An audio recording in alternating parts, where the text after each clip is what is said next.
কিশোরগঞ্জের ভৈরবের মানিকদি গ্রামে বনজামাইয়ের শাবলের আঘাতে নিহত হয়েছেন রাকিব নামে এক কন্টেন্ট ক্রিয়েটর। তিনি উপজেলার গজারিয়া ইউনিয়নের মানিকদি নয়াহাটি এলাকার শামসু মিয়ার ছেলে। এছাড়া গুরুতর আহত অবস্থায় নিহত রাকিবের বড় ভাই জিসান বাজিতপুর জহুরুল ইসলাম মেডিকেল কলেজ হাসপাতালে চিকিৎসাধীন রয়েছেন। এই জিনিসটা বুঝতাম পারছিলাম না বাবা,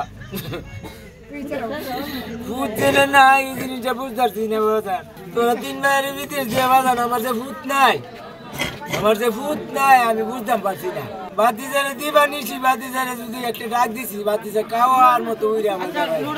স্থানীয় সূত্রে জানা যায়, শুক্রবার রাত 12:30টার দিকে গজারিয়া ইউনিয়নের মানিকদি গ্রামের নয়াহাটি এলাকার হাশেম ব্যাপারীর ছেলে ফারুক মিয়ার সঙ্গে পারিবারিক কলহের জেরে তর্কাতর্কির ঘটনা ঘটে। পরে তাদের মধ্যে উত্তেজনা সৃষ্টি হলে ফারুক মিয়া শাবল দিয়ে শালক রাকিবের মাথায় আঘাত করে গুরুতর আহত করেন। আরেক শালক জিসানকে ছুরিকাঘাত করে গুরুতর আহত করেন। স্বজনরা গুরুতর আহত অবস্থায় উদ্ধার করে বাজিতপুর জহুরুল ইসলাম মেডিকেল কলেজ হাসপাতালে নিয়ে গেলে চিকিৎসকেরা রাকিবকে উন্নত চিকিৎসার জন্য ঢাকা মেডিকেল কলেজ হাসপাতালে পাঠান। সেখানে চিকিৎসাধীন অবস্থায় রাকিব মারা যান। হ্যাঁ, একবারে অনেক পীড়া দিছে, বাচ্চার টুক সব পুড়া লাইছে, বউয়ের দুর্ব্যবহার করছে। কুলের একটা বাচ্চা আছে 1 বছরের, এই বাচ্চাটারও মারছে।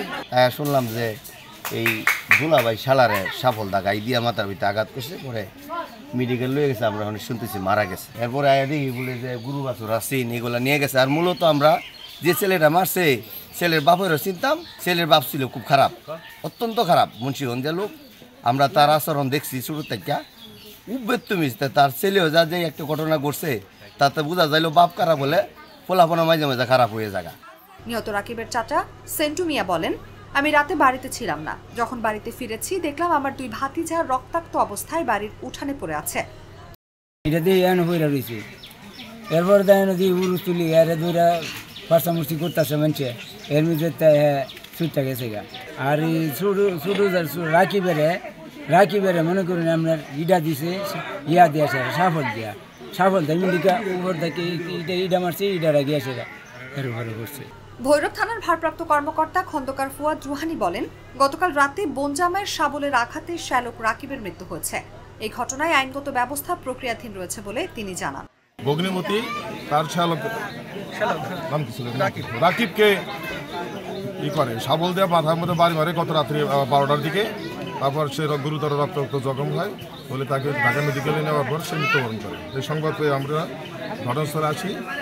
ঘটনাস্থলে কিছু আলামত জব্দ করি, ঘটনার সত্যতা নিশ্চিত করি এবং এ সংক্রান্তে অভিযান পরিচালনা করে আমাদের কুলিয়ারচর থেকে মূল আসামি ফারুক, ভগ্নিপতির যে মূল আসামি ফারুক এবং তার মাকে গ্রেপ্তার করি। মামলাটি তদন্তাধীন আছে। বাদীর এজাহার প্রাপ্তি সাপেক্ষে পরবর্তীতে আইনগত ব্যবস্থা গ্রহণ করা হবে। সানবিট সব দিবে সামাল। সানবিট ম্যাজিক প্রেস ডিশওয়াশিং এর মাথা ঘোরানো সলিউশন।